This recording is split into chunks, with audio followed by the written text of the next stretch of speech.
Beliau tidak bermaksud bahawa kes-kes berkenaan disembunyikan. Tetapi apa yang beliau tegaskan adalah terdapat insiden-insiden di sekolah yang sebenarnya telah diketahui atau dimaklumkan kepada pihak berkaitan, namun pada ketika itu dianggap sebagai kes kecil ataupun tidak serius atau bersifat sementara. Kementerian Pendidikan Malaysia memandang serius semua insiden jenayah yang berlaku melibatkan murid di kawasan sekolah baru-baru ini. Peristiwa ini bukan sekadar satu amaran tetapi satu peringatan keras yang mengingatkan kita bahawa keselamatan dan kesejahteraan murid tidak boleh dipandang ringan.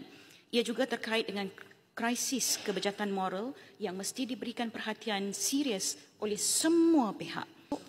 Tinjauan keselamatan ke sekolah oleh Jawatankuasa Khas Reformasi Keselamatan Institusi Pendidikan yang telah pun kita tubuhkan untuk menangani isu-isu keselamatan dan kesejahteraan warga sekolah, melaksanakan audit keselamatan di seluruh Malaysia bagi memastikan bahawa isu-isu keselamatan ini dapat dilihat melalui audit yang tersusun dan teratur bagi memastikan seluruh SOP sekolah-sekolah di Malaysia mematuhi peraturan-peraturan sedia ada.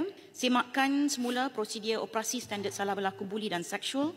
Reformasi sistem aduan buli ini sangat penting bagi membolehkan anak-anak kita merasa selamat untuk membuat aduan melalui yang kita sebut sebagai melindungi identiti pengadu dan saksi. Begitu juga dengan pemasangan CCTV dan juga program-program yang terkait rapat dengan sokongan seperti mana yang disebut oleh Yang Berhormat berkaitan sokongan kepada kesihatan mental dan psikososial. Bagi memastikan bahawa isu ini tidak terhenti di sini dan melihat kepada bagaimana Kementerian Pendidikan Malaysia harus lebih maknanya efisien dan tegas dalam soal-soal yang terkait rapat dengan keselamatan ini, maka kita melakukan immediate reform ke atas sistem dan mekanisme yang sedia ada.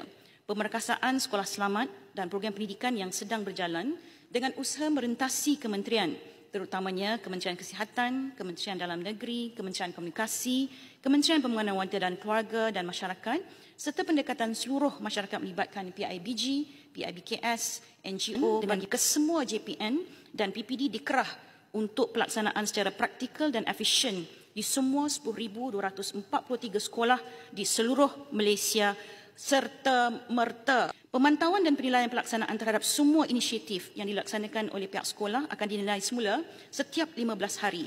Menteri dan Timbalan Menteri serta pengurusan tertinggi KPM akan terus bertemu dengan warga pendidik dan murid bagi mendengar dan mendapatkan input berkaitan pelaksanaan inisiatif ini.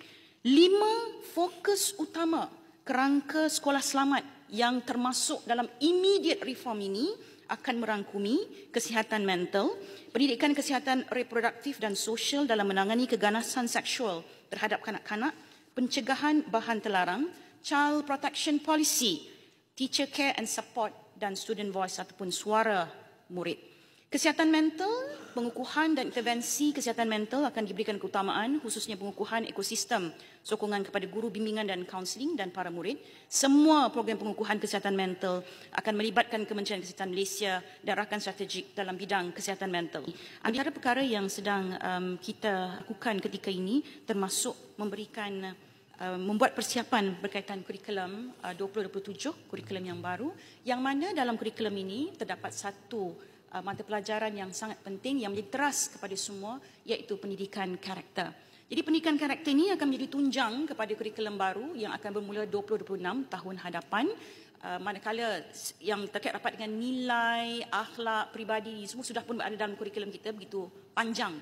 Jadi bermula tahun hadapan, bermula dengan kurikulum ini akan dimulakan oleh prasekolah. Yang berusaha, Datuk KPPM, yang telah memilih istilah menyimpan bawah kapet sesetengah insiden. Dan saya mohon supaya Yang Berhormat Menteri untuk memberi sedikit penjelasan tentang apakah yang dirujuk sebagai yang disimpan bawah kapet dan adakah pihak kementerian punya sebarang hasrat atau rencana untuk mengupah atau melakukan satu audit keselamatan fizikal besar-besaran. Sebenarnya penjelasannya adalah beliau tidak bermaksud bahawa kes-kes berkenaan disembunyikan. Tetapi apa yang beliau tegaskan adalah terdapat insiden-insiden di sekolah yang sebenarnya telah diketahui atau dimaklumkan kepada pihak berkaitan, sama ada guru, pentadbir, guru kaunseling, pejabat pendidikan daerah atau jabatan pendidikan negeri, namun pada ketika itu dianggap sebagai kes kecil ataupun tidak serius atau bersifat sementara. Akibat daripada persepsi tersebut, tindakan intervensi yang diambil mungkin bersifat ringan dan tidak menyeluruh. Itu yang sangat menggusarkan hati kami kalau kes-kes seperti ini tidak diberikan perhatian dan kami tidak dapat melaksanakan siasatan dan intervensi yang menyeluruh. Keadaan ini menyebabkan sebahagian kes berlarutan sehingga menimbulkan implikasi yang lebih besar. Sehubungan itu, Kementerian kini menekankan pelaksanaan pendekatan yang lebih tegas, sistematik dan berasaskan prosedur yang jelas bagi memastikan setiap aduan atau insiden di sekolah ditangani dengan segera, profesional dan tanpa kompromi terhadap keselamatan dan kebajikan murid.